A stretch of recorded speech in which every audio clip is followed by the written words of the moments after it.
grösste Desaster bis jetzt auf dieser Expedition. Der Schlitten ist für gar nichts. Ich habe jetzt etwa einen halben Kilometer ziehen, es war wie 3 beschissene Traktorreifen zu ziehen.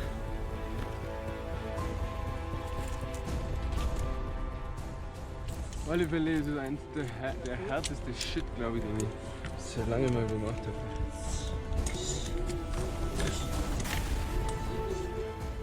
Wir sind jetzt mehr als 8 Stunden unterwegs. Wir sind eine halbe Stunde nach Mitternacht losgelaufen. Wir befinden uns im Moment auf 6400 Metern über dem Meer. 300 Meter warten noch auf uns. Höhenmeter wohlgemerkt. I want him down right away.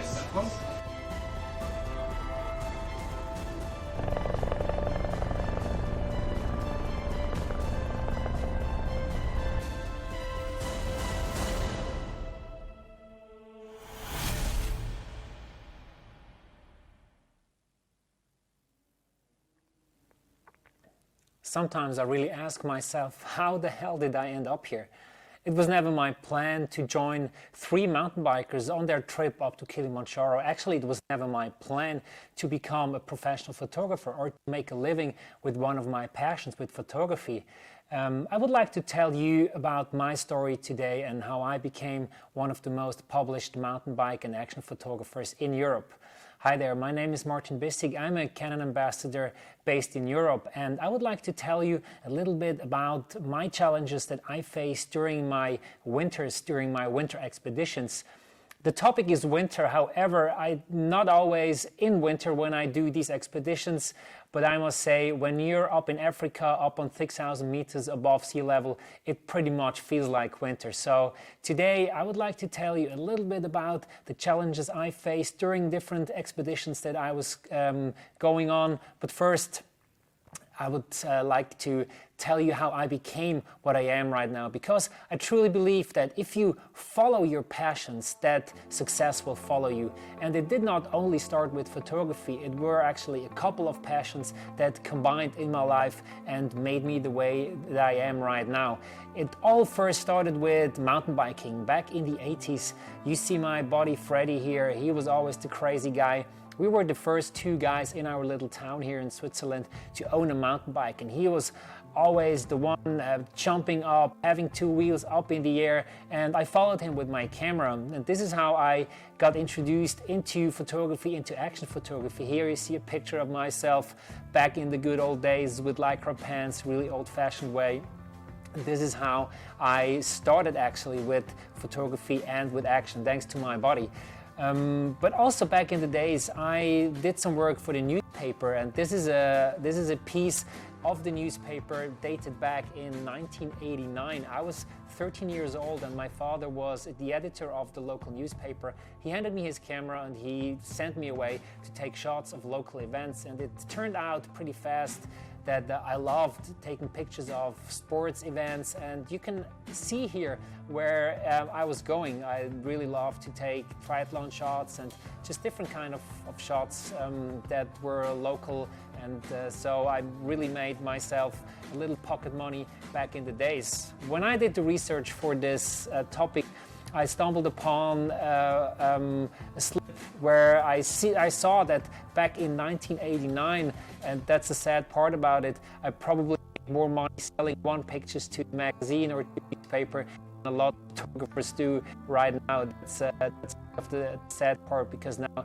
prices are really going down and print is slowly not dying but declining. So there you go. As a 13-year-old, I made more money than I do probably now sometimes when I send my pictures over to the magazine.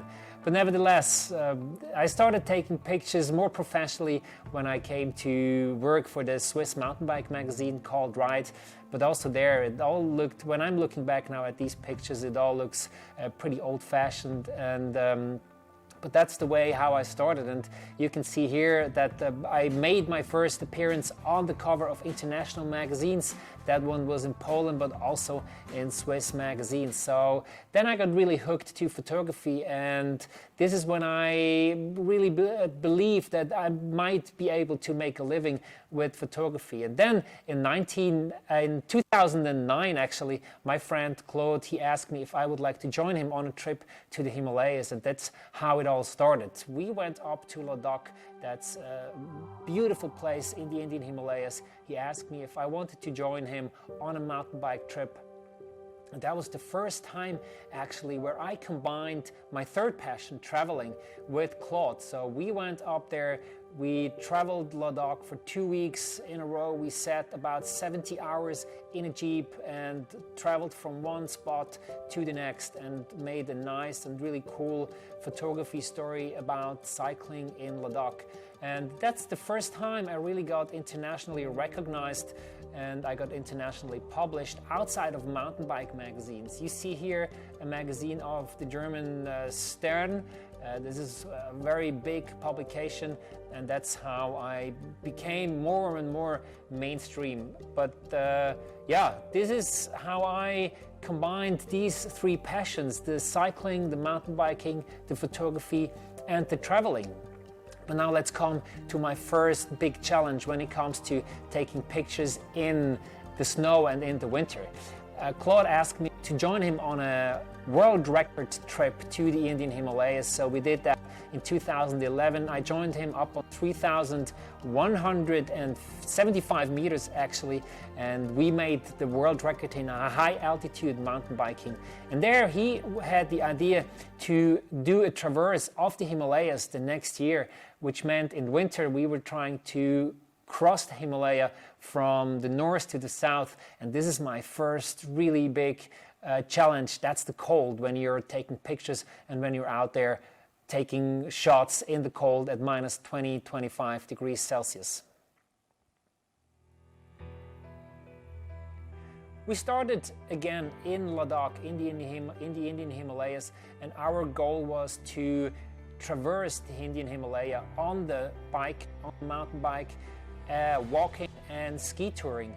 And when I look back at these shots now, these were all taken in 2013, February, so quite a while back, but still, when I look back right now, this is one of the most impressive things I've ever done.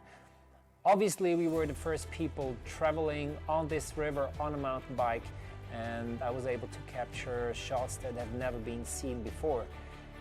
During the day, it was quite warm, I must say, and when I say warm, we're talking about 0 degrees, where at night it would cool down to minus 20, 25 degrees Celsius. So when it got warmer during the day, the snow melted and the water came over the ice and we had to walk through water. How this looked, I can show you here.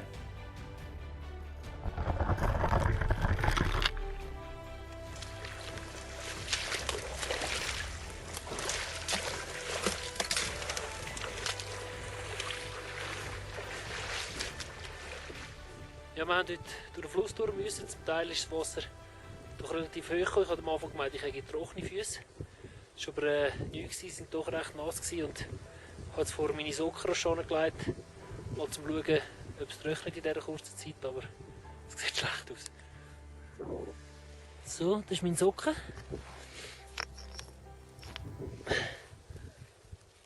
Und so ist er getrocknet.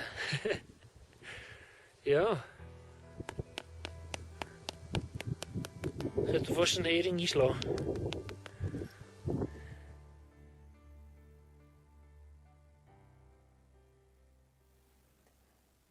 And of course, it was not only a challenge for ourselves and our socks and our gear, but also it was a huge challenge for me as a photographer.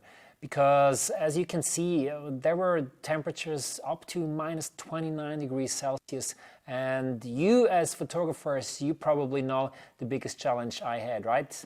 Of course, it was the batteries and how to keep the batteries warm. I had to bring so many batteries because we didn't have the chance to charge them on the river. So I had to make sure that all the batteries kept warm, and I couldn't take all the batteries in my pocket, so I had to come up with a different idea.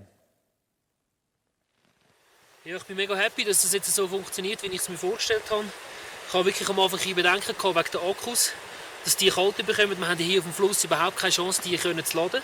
Und ich habe zwar genug Ersatzakkus mitgenommen, aber mit der Kälte gehen die auch schnell runter. Und ich habe jetzt hier mit so Heatbags, das sind so Teile, die wärmen sich auf 50, 60 Grad. Und ich habe 6 von denen in deren Isolationsbüchsen drin, deren Taschen und alle Akkus da drin.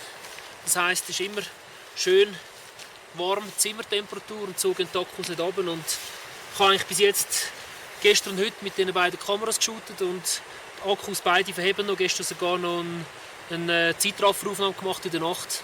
Wunderbar, also von dem her perfekt.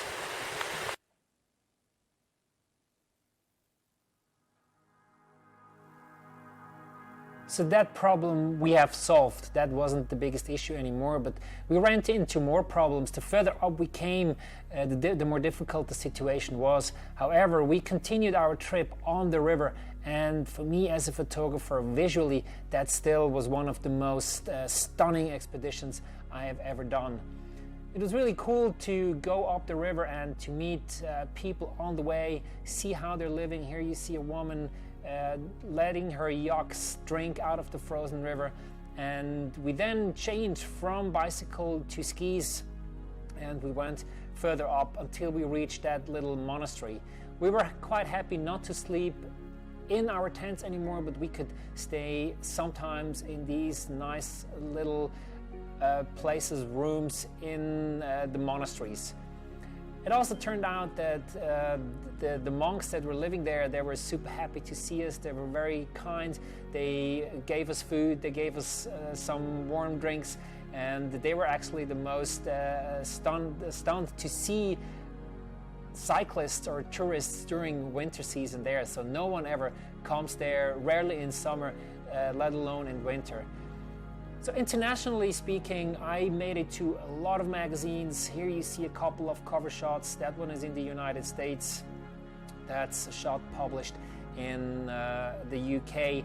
Here's a cover shot from the Netherlands. So this was quite successful from a publishing point of view, and it's kind of interesting to see what pictures these magazines choose. So for example, here is the Chinese version of our story, and of course we were not able to read what they're publishing, but we were just hoping that they were telling the truth. Well, the truth, it's always about the person who tells the story, and it turns out our friend who was traveling with us, Tundup, had his own little version of the truth. So a couple of months later, when we came back, he sent us a piece of newspaper. He was super proud of it because he made it actually to one of the biggest newspapers in India, and this is how the story looked in India. It said a Ladakh resident conquers the frozen river on a cycle, and there I highlighted it in yellow. It says Tundup, our friend, he cycled on the frozen river along with some foreign tourists. So we were just a little side note in his brave trip, on his brave expedition. He actually was never cycling. I don't even know if he can even cycle. And then it said even more, it said that the director of tourism in Ladakh, he congratulated Tundup for his noble quest and honored him with a certificate. Of course, for us, it was really funny to read that Tundup made his own little version of the truth, of the reality, but he was a big part of the expedition, so he should also deserve a little mention in the newspaper, at least. Well, what you see in the newspaper or what you see in the magazines, that's, as I said, it's always just our little part of the story, but what we didn't say and what we didn't tell is what you couldn't see in the magazines, that we had to abort the whole expedition due to avalanches, and we had to return back all the way 5 days actually before we reached our end point in the southern part of the Himalayas. We had to go all the way back, but the problem is it became warmer and warmer, and the big challenge was that the river, the ice broke, and we had to go back the same way, but there was almost no ice anymore, and that was the most challenging part actually of the whole expedition.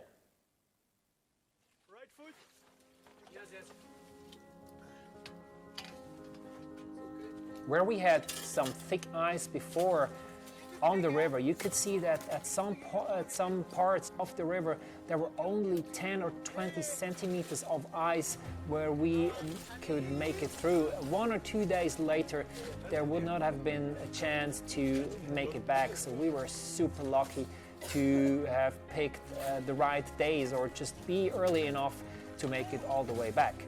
We ended up in a little cabin made for road construction, and just when you think you are done, and just when you think the worst is over and the Jeep is coming and is picking you up, well, it's not over until it's over. 10 Minuten unterwegs, läuft das Auto nicht mehr, es ist zu kalt. Sie müssen den Diesel aufheizen und für das nehmen sie unseren Kocher vor und legen ihn unter das Auto. Führen den Kocher ein unter dem Tank.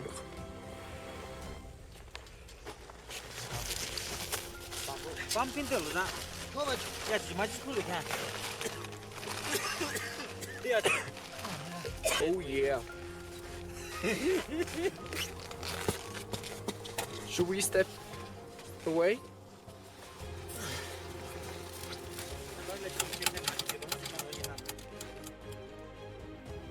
Well, we finally made it back to Leh, to this point where we started 3.5 weeks later. The expedition, we failed, but it was just a question of safety, and we were just happy to finally be back in Leh.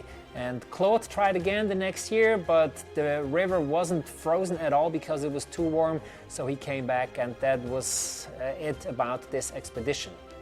So the next story I would like to tell you, and the next challenge I'm facing on a lot of my expedition, that's the high altitude. I'm talking about winter expeditions, but as I said in the beginning, I'm often in areas where it's not winter, but all the way up in the high elevation, it's winter and it's cold. And what that means for me and for my material, I would like to go a little bit more into the details here. The thing is with high altitude, for me, coming from Switzerland, you can only prepare a little bit when it comes to high altitude. And acclimatizing doesn't necessarily have to do with your physical strength. You just have to give your body time to acclimatize to the altitude. However, there's a little trick. And this little trick, you see it here, it's a kind of an anti-oxygen tent. So what I did before going up on Kilimanjaro, I was sleeping in that tent for 3 weeks.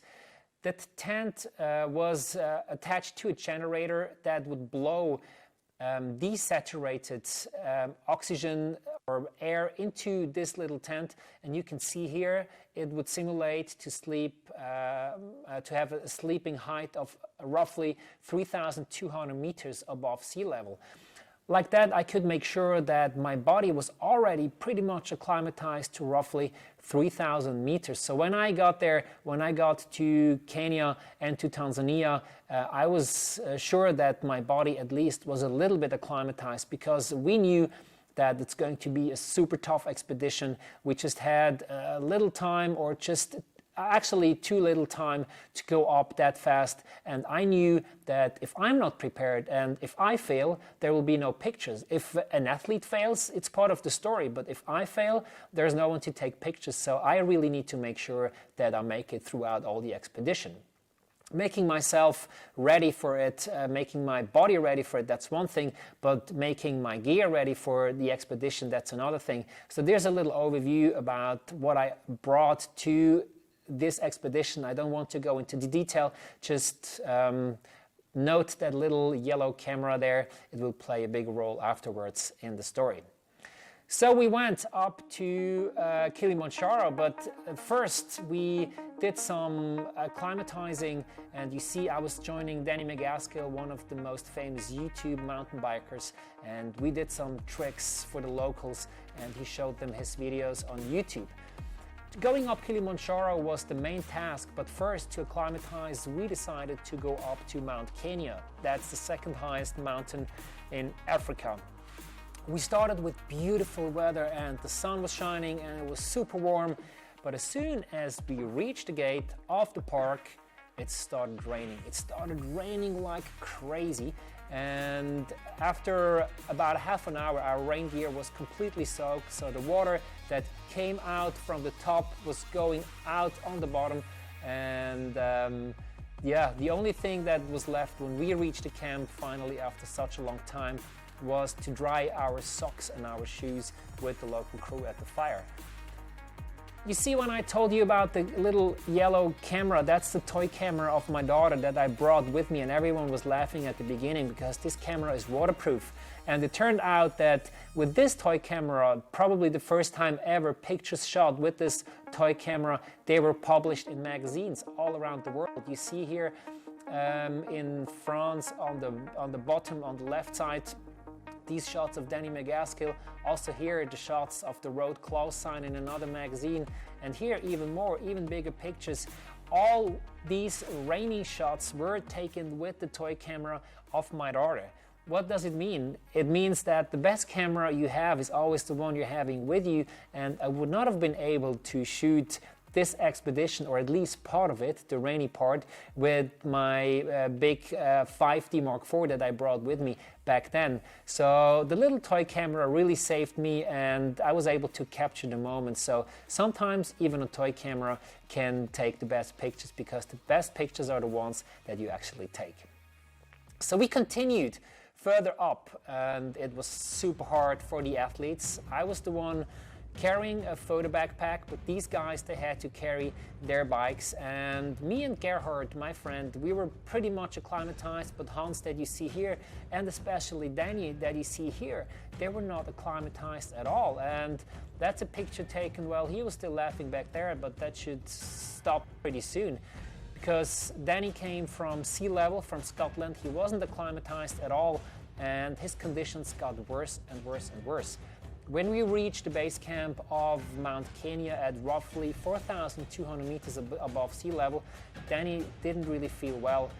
So here you see a diagnosis that the doctor made while we were there. You see the blood saturation of Danny while walking a little bit. You see that his blood saturation is all the way down to 55%. Well, I am not a doctor, and for all of you who are also not doctors, I would like to give you a little insight what it means if you're having an oxygen level of only 55%.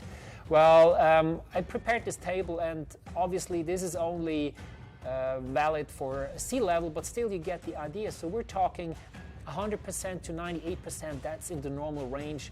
That's what you would have probably right now sitting on your computer or just walking around wherever you live. Anywhere between 95 to 97 is too low, but it's still okay.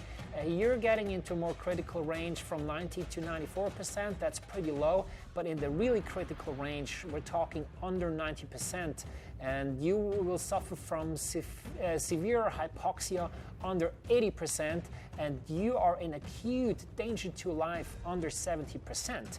And as I said, Danny had an oxygen level in his blood back there of only 55%. So we knew that there's only one thing if we don't want to risk a pulmonary edema, that we had to bring him down really as fast as possible. I want him down right away. Yeah, but you know, I'm a little bit scared because he has to climb up 3 times to get to Old Moses. It's not an easy walk. That's what I'm saying. It will take 6 hours easily. But they're very stable tomorrow morning that they can fly with the helicopter. If it's not sure, we go down right now. Bring him down, the problem. So yeah, we ended up evacuating Danny with a helicopter, and we were really not sure if he, as one of our main protagonists, really could make it back, because he really was on the edge of a pulmonary edema. However, my friends Gerhard and Hans, we decided to go all the way up the next day up to Mount Kenya, and we made it to the top roughly at 5,000 meters above sea level. That was super hard, and it was only to warm up. So this mountain just gave us an idea of what to expect when we were planning to go up to Kilimanjaro.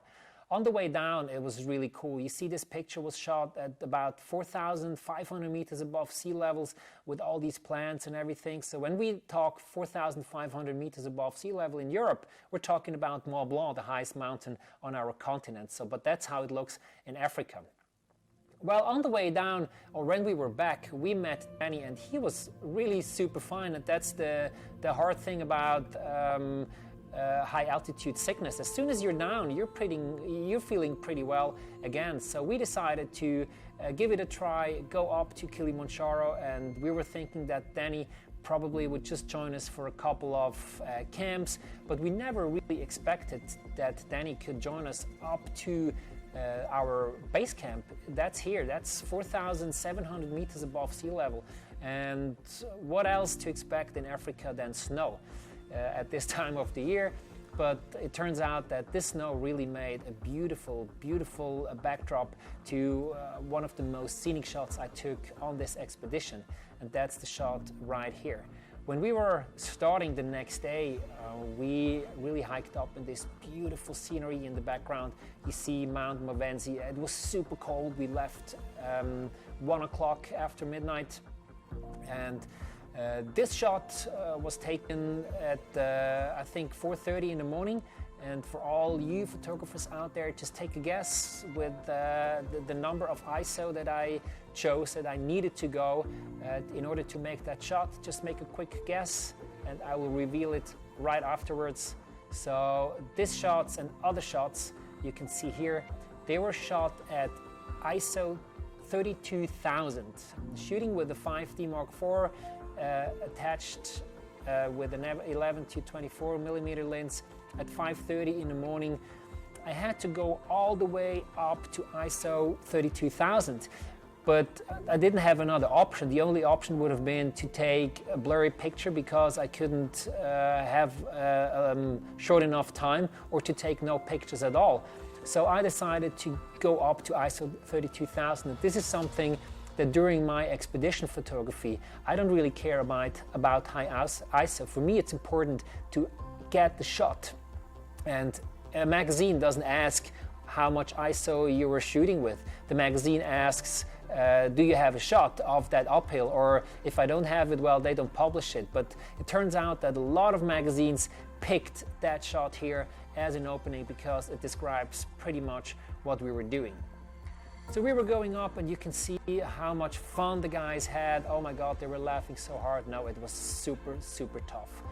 And Danny was still with us. I was surprised the most. He really made it up to the top. He made it up to the top of Kilimanjaro. And we were the first 3 mountain bikers in the world that officially made it up to the Kilimanjaro. There were people before going up, but we were the only ones that were up there officially. This story, for me, turned out to be one of the most successful when it came to publication. We published it in more than 30 magazines all around the world. Also thanks to Danny, thanks to him being so successful, but also thanks to a really cool story. But you know, on the mountain bike magazine, that's all you see. You see Danny, you see the other guys in front of the sign of Kilimanjaro. Yeah, we made it, really cool. But what you don't see is the crew that actually made it happen. And this is just a small part of the crew. This is just the crew that made it up to the top. It's me, it's a couple of guys, it's a lot of porters, a lot of helpers, a lot of guides, but the whole crew, they were all the way down. They were down at the base camp, and we were bringing a lot of people up to the expedition, and without them, this would have never been possible. Another huge challenge that I face when I'm doing shots in winter or in high altitude is the equipment. What should I bring? How do I prepare myself? What's the best setup to go on an expedition? For me, that means what's the easiest and the lightest to carry, what's the easiest to maintain. And I was joining 3 mountain bikers on the way up to the 3rd highest volcano in the world, in Chile. And here's how I solved this challenge when it comes to equipment.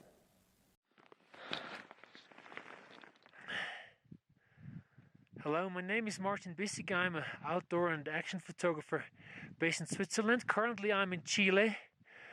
I am right now on 6,400 meters above sea level. I'm joining 4 athletes, mountain bikers that want to climb the volcano called Yako.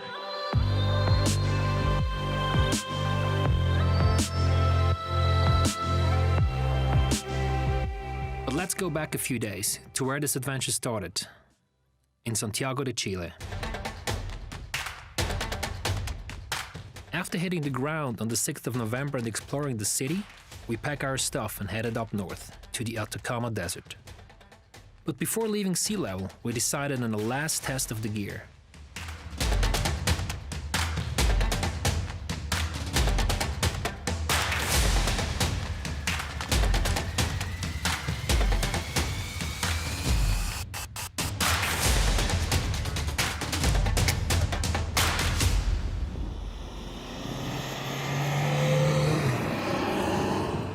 After more than 20 hours of driving over the past 2 days, we reach our next stop, San Pedro de Atacama.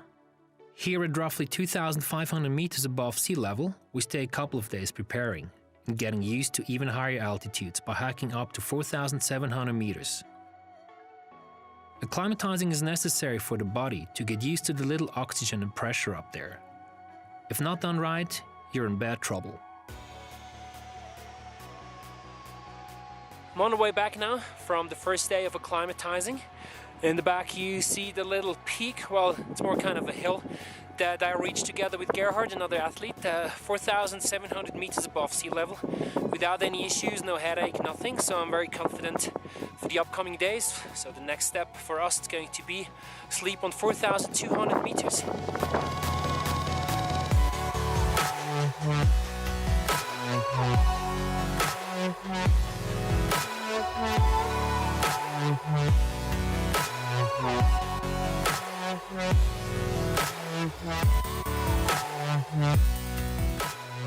And then we finally reach our base camp at the foot of the volcano at 4,800 meters.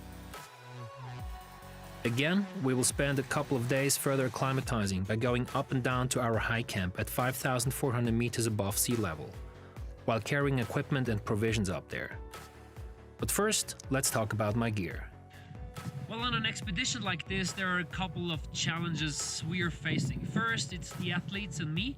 It's a physical challenge. We actually need to make it up to that mountain up there to 6,700 meters above sea level. And the other one is the technical challenge we are facing. So I have decided to go completely mirrorless this time. It has a couple of reasons. The first reason is the size of the bodies. And the second reason is I bring 3 different bodies that I do not have to change the lenses on the bodies while I'm up there wearing gloves, dusty environment, etc. So what I'm having here with me, I'm having this Canon M50 that I'm actually strapped on my backpack like this. It's got an 18 to 150 millimeter lens, so it's quite a wide range for this one. I've got my main camera, which is the new Canon EOS R with a 24 to 105 millimeter lens. So this is my main camera. I try to take most of the pictures with this camera. Compared to the other ones, this one obviously has a full frame sensor and has superior image quality over the other cameras.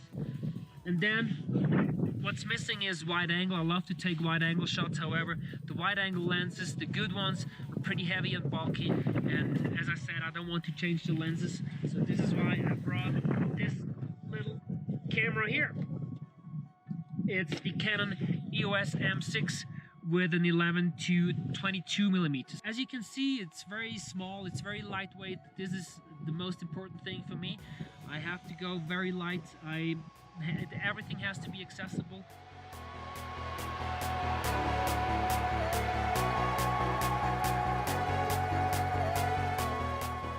The following days, we prepare our camp and get used to even higher altitudes.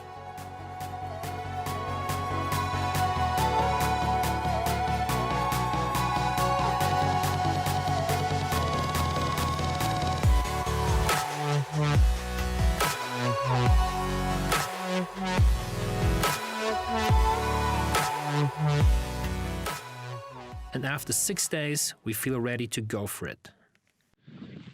We slept one night here at the lower high camp, which was 5,300. I was doing fine, but my friend Gerhard, he had a very tough night. He was sleeping for about 2 hours. He had to puke all his dinner, and he didn't feel well, so he decided to unfortunately abort the whole expedition while I'm heading up with the other athletes. There are 3 cyclists left, so let's hope that they're feeling fine. We've planned to sleep up there at 5,600 tonight. While sleeping would be more like a rest for 2 or 3 hours before we're actually going to the summit around midnight.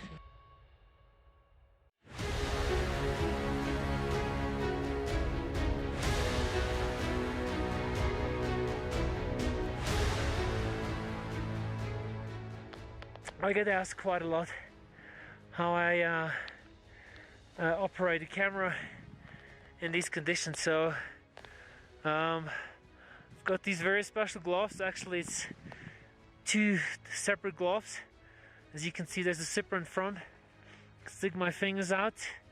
There's even this little silver thing that works with the touchscreen, and I can operate my camera. Even if I want, I could put my thumb out.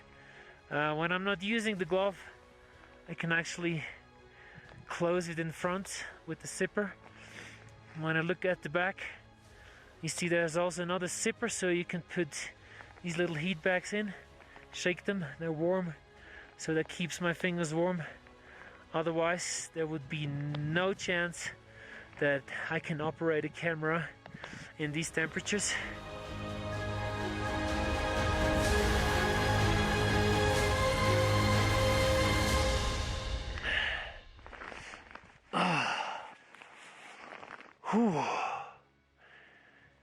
Oh, here we are, 8 hours in. We started midnight. Right now we're on roughly 6,400 meters above sea level. There's still 300 meters vertical meters lying ahead of us. And I must say I'm extremely happy about the performance of my Canon cameras. It's extremely cold and windy, and I didn't have any problems operating the camera. Also, the display and everything was working smoothly, so it's great to know that these cameras, especially the Canon EOS R that I'm using as my main camera, are working very well in these harsh conditions.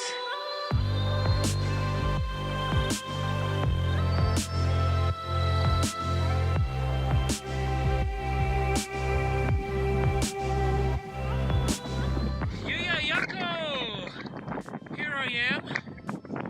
Oh, 6 minutes before the deadline. Seriously, I didn't expect to make it. And honestly, I don't know where the other guys are. We set the deadline to 2 o'clock, and I knew that it's going to be tight. So I thought, let's just go ahead, just in case they make it. But no one's around. So yeah, let's see if they stretch the deadline or not. Yeah, I'm just glad to be up here. Awesome view. What a sense of achievement to summit Mount Yako with such a great team. The journey in itself is always the reward, and with little expectation for Chile would offer as a country or for my new photographic gear, I was pleasantly surprised on both accounts, and I returned home to Switzerland with many amazing memories, new friends, and a ton of great pictures. Yeah, we finally made it up, but it was quite hard for Gerhard not to join. He came all the way as me to go up on that volcano, but sometimes it just doesn't turn out the way you want and you really cannot force it. For us, it's always safety first. And you know, when you go on an expedition like this, you think that the top, to reach the peak, that's the most important part. This is what the magazines want to see. But as it turns out, it wasn't really that interesting. So for the magazines at least. So when we came back and when I distributed the images to the magazines, the first magazine I got back was this one here. It was a magazine from Croatia. So we went all the way up to the 3rd highest volcano in the world. And what did they publish? A cover shot of Gerhard when he was cycling at sea level. And even this one here, the next shot as an opening shot in the United States, it was taken at the Atacama Desert. Also this shot here, it was taken at the Atacama Desert. And another shot, an opening shot at sea level. So here you see that for someone who wasn't part of the story, for someone who wasn't emotionally involved, probably there are different shots that are more interesting for them and for the readers than the ones we think it is. So, but you know, it's always amazing to see what kind of images the magazines pick. But as it turns out that one of the weirdest picks was made by a Chinese magazine, because as an opening shot, they chose to show us guys taking a bath in a warm spring. So the next time we probably do not even need to go up to 6,700 meters, but just can go and do a little wellness trip. And even these pictures get published as an opening picture. So yeah, that's the funny thing about coming back and distributing the pictures to the magazines. Well, another big challenge when it comes to shooting in winter or shooting in different locations, that's the safety. That's really a big concern. And when I did a trip back in 2019 to Pakistan, of course, that was the major concern of my wife and everyone around me who would tell me, you know, how can you possibly go to Pakistan? What we have heard, it's super dangerous, etc., etc. But it turns out when you are there, it's a completely different story. And it's not dangerous to be there because of terrorist attacks, because chances you get killed by a terrorist attacks are super, super small. The chance to get involved in a car accident are much higher.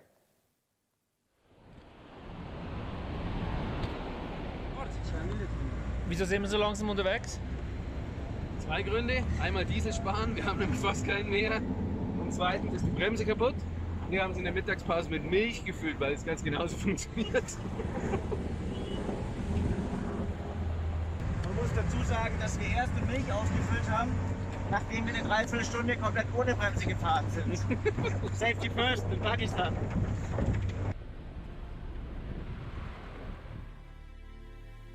Yeah, to drive around on one of the most dangerous roads in the world without brakes, that's an adventure itself. And it turns out as soon as we got to Pakistan, as soon as we took out our bicycles, everywhere we went, people were super friendly and super kind. And a bicycle is always a way to open up doors. You always have a topic to talk about. And wherever we came, wherever we stopped, you would see that people would gather around us. They wanted to know where we're going, what we're doing, what our plans are. They wanted to take pictures of us. And we really got into discussions with a lot of very, very friendly people around us who were super interested in what we want to do and where we're going. So bringing a mountain bike to a foreign place is one of the really cool things to open up the doors. And wherever we went, of course, kids were all around us super fast. And Gerhard, he's a pretty good mountain biker. And as soon as he brought out his bike and started doing tricks, the whole town was out of their houses and joining us on a little show in the Pakistani villages.